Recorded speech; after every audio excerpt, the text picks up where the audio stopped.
नमस्ते।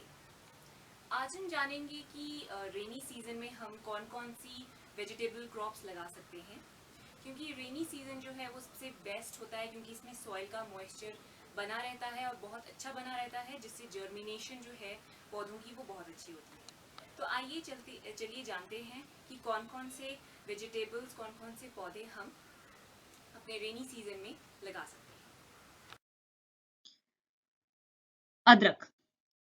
Indian ginger की बहुत डिमांड है पूरे ग्लोबल मार्केट में, क्योंकि इसका एक लेमन लाइक फ्लेवर होता है। केरला, मेघालय, अरुणाचल प्रदेश और उड़ीसा में ये सबसे ज्यादा ग्रो करते हैं। 60% जो अदरक है वो इन्हीं जगहों से आता है। जो अदर एरियाज जहाँ पर जिंजर ग्रो किया जाता है वो है आंध्र प्रदेश, हिमाचल प्रदेश, सिक्किम एंड वेस्ट बंगाल। जिंजर एक रेनफेड क्रॉप है। इसे सोइंग टाइम में और स्प्राउटिंग के लिए रेनफॉल की जरूरत है। सॉइल में अच्छी ड्रेनेज होनी चाहिए और एरिएशन भी सॉइल में अच्छी होनी चाहिए। 1 हेक्टेयर में प्लांट करने के लिए आपको 2000 किलो राइजोम्स की जरूरत पड़ती है। प्लांटिंग डिस्टेंस जो कि एक राइजोम से दूसरे राइजोम के बीच में होना चाहिए वो 30 सेंटीमीटर का होना चाहिए और रो टू रो भी 30 सेंटीमीटर तक का डिस्टेंस होना चाहिए। 25 से 50 ग्राम तक का वेट होता है और हर एक राइजोम में ये ऊपर को उठी हुई 2-3 एटलीस्ट मिनिमम 1-2 नोड्स तो होनी चाहिए, मैक्सिमम हो सकती हैं 4-5। और ये देखिए किस तरह से आपको सॉइल में इस राइजोम को लगाना है। ये मेरे दादाजी सिखा रहे हैं। And you as you know old is gold, old method is gold. So इस तरह से आपको प्लेस करना है हॉरिजॉन्टली सॉइल के अंडर। सो सॉइल हमेशा लूज होनी चाहिए जब आप राइजोम को लगाते हैं। अदरक जो है वो एक बहुत ही एग्जॉस्टिव क्रॉप है। इसे बहुत ज्यादा न्यूट्रिएंट्स चाहिए होते हैं, इसलिए जब हम बेड्स बनाते हैं तो उसी टाइम हम इसमें FYM डाल देते हैं। अगर रेनफॉल आपके इलाके में सही तरह से नहीं हो रही तो आप अच्छी तरह से जान लीजिए आपको इस क्रॉप को कैसे कैसे और कब कब पानी देना है। जैसे ही आपने अदरक के राइजोम को प्लांट कर दिया सॉइल में, वैसे ही आप उसे फर्स्ट इरिगेशन देंगे, पानी देंगे। दूसरी इरिगेशन उसके 10 दिनों के बाद आप पानी डालेंगे। इस तरह से 10-10 दिन के इंटरवल के बाद आप पानी दीजिए। अदरक को जब आप लगाएं तो एक ऐसी जगह ढूंढिए जहां पर 25% तक शेड हो, पार्शियल शेडी एरिया हो। बहुत ज्यादा शेड में भी नहीं लगाना है इसे, उससे भी इसमें यील्ड कम आ जाती है। और अगर फुल सनलाइट वाले एरिया में लगाएंगे तो इसके प्लांट्स जो हैं वो छोटे रह जाते हैं साइज में और यील्ड भी हमें राइजोम्स की अच्छी नहीं मिलती। तो प्रेफर कीजिए एक स्लाइटली शेडी एरिया जिंजर को प्लांट करने के लिए। अदरक को लगाने के बाद मल्चिंग बहुत ही ज़रूरी है। आप मल्च कीजिए अपनी अदरक को क्रॉप के साथ, विद जैसे ग्रीन लीव्स के साथ कर सकते हैं। यहाँ हमने जो लहसुन यानी कि गार्लिक का ऊपर वाला पार्ट है उससे हमने मल्चिंग की हुई है और आप देख सकते हैं, देखिए प्लांट जर्मिनेट करने लग गया है, क्योंकि मल्चिंग इन्हांस करता है जर्मिनेशन को, मॉइस्चर मेंटेन कर रखता है और सॉइल का टेम्परेचर भी मेंटेन करके रखता है। हमारी अगली क्रॉप है टर्मरिक, जिसे हम हल्दी भी कहते हैं हिंदी में, और साइंटिफिक नेम है इसका कर्क्यूमा लॉन्गा। ये अगेन एक रेन फेड क्रॉप है या इरिगेटेड कंडीशंस में भी आप इसे ग्रो कर सकते हैं। Temperature at the time of rhizome sowing, soil का टेम्परेचर होना चाहिए 20 से 30 डिग्री सेल्सियस। तो वार्म और ह्यूमिड क्लाइमेट का ही है टर्मरिक भी। पार्शियल शेड इसे पसंद है, जस्ट लाइक जिंजर। एंड इसमें जो है फ्लावरिंग आती है प्लांट करने के 109 to 155 डेज बाद। और हल्दी सबसे ज्यादा उगाई जाती है आंध्र प्रदेश में। आंध्र प्रदेश इसका सबसे लार्जेस्ट प्रोड्यूसर है, फॉलोड बाय तमिलनाडु। तो अब हम लगाना सीखेंगे टर्मरिक यानी कि हल्दी। आप देख रहे हैं कोरोना वायरस में हल्दी की बहुत ज़्यादा डिमांड है, कई बार आपको बाज़ार में भी नहीं मिल रही है। तो आप ऐसा कीजिए, अपनी ही हल्दी लगाइए और अपना इम्यून सिस्टम बूस्ट कीजिए। सबसे पहली चीज़ हल्दी लगाने के लिए आपकी सॉइल ऐसे लूज फ्राइबल होनी चाहिए, ओके। हार्ड सॉइल नहीं होनी चाहिए। उसमें क्या होगा कि आपका जो राइजोम है वो रॉट हो जाएगा। सो आप प्लांट में हल्दी लगाने से पहले उसे अच्छी तरह से रेक कर लीजिए सॉइल, ओके। सेकेंड इम्पॉर्टेंट चीज़, हल्दी को न्यूट्रिएंट्स बहुत ज़्यादा पसंद हैं, तो मैन्योर डालिए आप इसमें हल्दी प्लांट करने से पहले, काफ़ी मैन्योर। देखिए मैंने ली है ये। और हैवी फीडर बोलते हैं, हैवी फीडर मीन्स बहुत ज़्यादा खाना खाती है ये हल्दी, तो इसमें हम प्लांट करने से पहले अच्छी तरह से मैन्योर डालेंगे।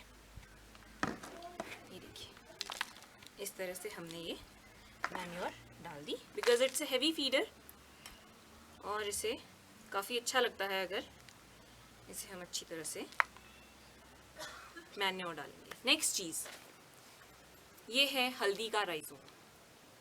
आप इसे तोड़ सकते हैं छोटे पीसेस में इस तरह से। ये देखिए ये होती है नोड। आपको ये ध्यान रखना है कि हर एक राइजोम लगाते हुए बस उसमें ये होना चाहिए, नोड होनी चाहिए। विदाउट नोड वाली आप नहीं लगाएंगे, क्योंकि इन्हीं से रूट शूट जो है वो डेवलप होता है। तो कुछ नहीं है, पहले आप प्लेन कीजिए अपनी सॉइल को, ऐसे रखिए। इस पॉट में मैं ज़्यादा से ज़्यादा 3 पीसेस लगाऊंगी सिर्फ हल्दी के, एंड लाइक दिस। ये 3 आपने ऐसे रख दिए। ओके, ज़्यादा डीप हम इसे डिग नहीं करेंगे। ये देखिए ये उठाया, बस यहाँ पे ऐसे हॉरिजॉन्टली आपने रखना है इसको। Okay, just cover it again, ये ऐसे कवर इट। डीप आप अगर डालेंगे तो ये सड़ जाएगा, राइजोम सड़ जाएगा और ये अच्छी तरह से ग्रो भी नहीं कर पाएगा। ये ऐसे रख दिया आपने, जस्ट कवर इट। इसको करने के बाद नेक्स्ट बहुत इंपॉर्टेंट चीज़ है, आपको मल्चिंग करनी होती है। मल्चिंग इसलिए करनी होती है क्योंकि उससे एक प्लांट के ऊपर इस तरह से आपको, अगर आपका सूखी घास है वो भी आप डाल सकते हैं इसके ऊपर। मैं ग्रीन लीव्स का यूज़ कर रही हूँ क्योंकि इस तरह से आपको रखनी है। अब मैं डालूंगी इसमें वाटर। प्लांट करने के बाद मैं वाटर करूँगी, मगर वाटर में मैं थोड़ा सा यूरिया डालूंगी क्योंकि इसको इट्स अ हैवी फीडर, तो नाइट्रोजन अगर हम डालेंगे, यूरिया के थ्रू हम नाइट्रोजन डालते हैं, नाइट्रोजन अगर हम डालेंगे इसमें तो इसकी जो ग्रोथ है वो फास्ट होगी। तो चलिए डालते हैं हम इसमें पानी, बट यूरिया मिक्स करें। ये है यूरिया, मैं पानी में यूरिया डाल दूँगी, फिर मैं इसे मिक्स करूँगी।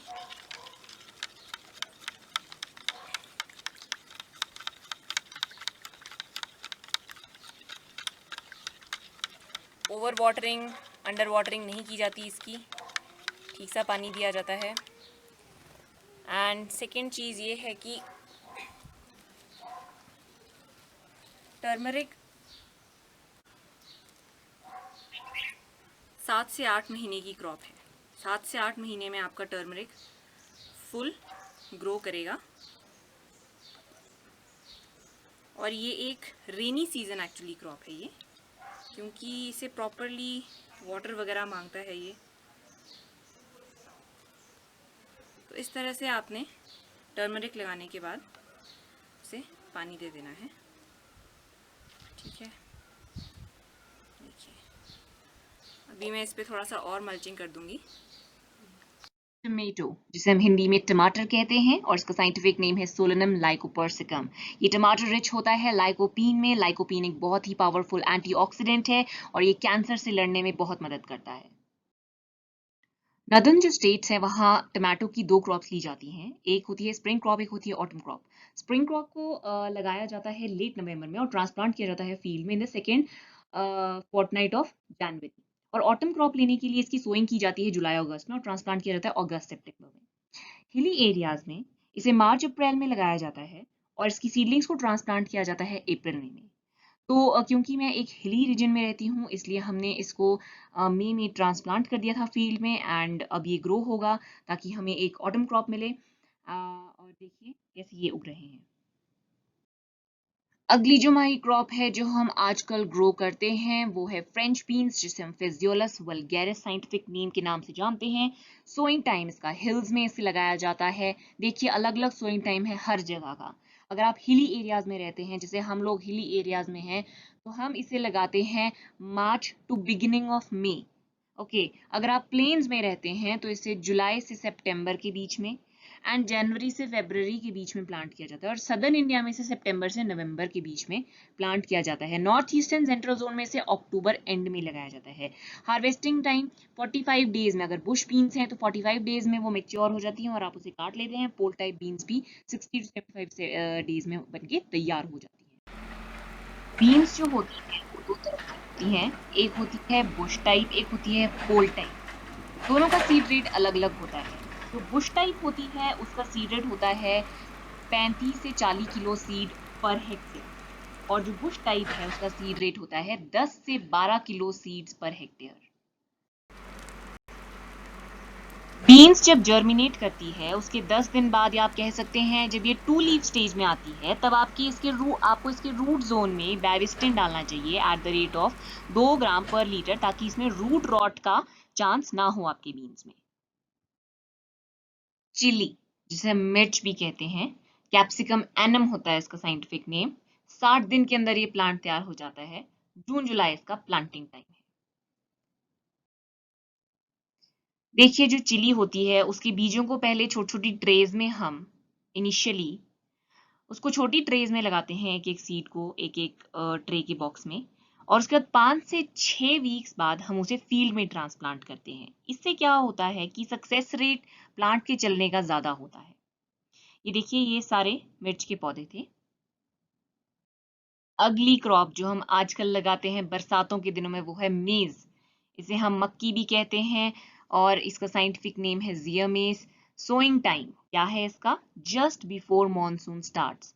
तो मॉनसून जैसे जून में स्टार्ट हुआ तो हमने बस उसे मार्च मई में हमने इसे लगा दिया था। सीड रेट होता है इसका 10 से 11 किलो पर हेक्टेयर। ये रीजन है, देखिए शिमला रीजन है ये। यहाँ हमने लगाई हैं ये अपने खेत में, किचन गार्डन बोल सकते हैं आप, इसमें मक्खियाँ लगाई हैं। और बस अब बरसात शुरू ही होने वाली है और उससे पहले हमें इसकी प्लांटिंग करनी होती है। अगली जो हमने क्रॉप लगाई है मगर उसका अभी तक सीडलिंग इमर्ज नहीं किया है वो है कुकम्बर, जिसे हम खीरा भी कहते हैं। कुकुमिस सटाइवा साइंटिफिक नेम है इसका। इसको नॉर्दर्न इंडिया में इसका जो सोइंग टाइम है वो है फरवरी से मार्च के बीच में। रेनी सीजन सोइंग भी होती है इसके नदर्न इलाकों में, जो कि जून से जुलाई आजकल होती है। वेस्टर्न इंडिया में अगर आप देखें तो इसे सितंबर से फरवरी के बीच में लगाया जाता है। सदर्न और सेंट्रल इंडिया में इसे अक्टूबर से नवंबर के बीच में लगाया जाता है, और हिली रीजन में इसे अप्रैल से मई के बीच में। इसका सीड रेट होता है 1.5 से 2 किलो पर हेक्टेयर का। बिटर गॉर्ड, कोलोकेशिया, पंपकिन जैसी क्रॉप्स ये लगाई जाती हैं आजकल। ये सब क्रॉप्स हमने लगाई हैं, और प्लीज़ आप भी लगाना शुरू कीजिए अपने गार्डन में, या जो पॉट्स में पॉसिबल होती हैं, जैसे कि आप चिली लगा सकते हैं, आप उसे प्लांट कीजिए। और जैसे जैसे ये क्रॉप्स प्रोसीड होंगी हम वैसे वैसे इनके बारे में छोटी छोटी डिटेल्स के बारे में स्टडी करेंगे, क्या क्या प्रॉब्लम्स आती हैं उसके बारे में देखेंगे, और कैसे उन्हें हैंडल कर सकते हैं वो भी स्टडी करेंगे। So thank you very much.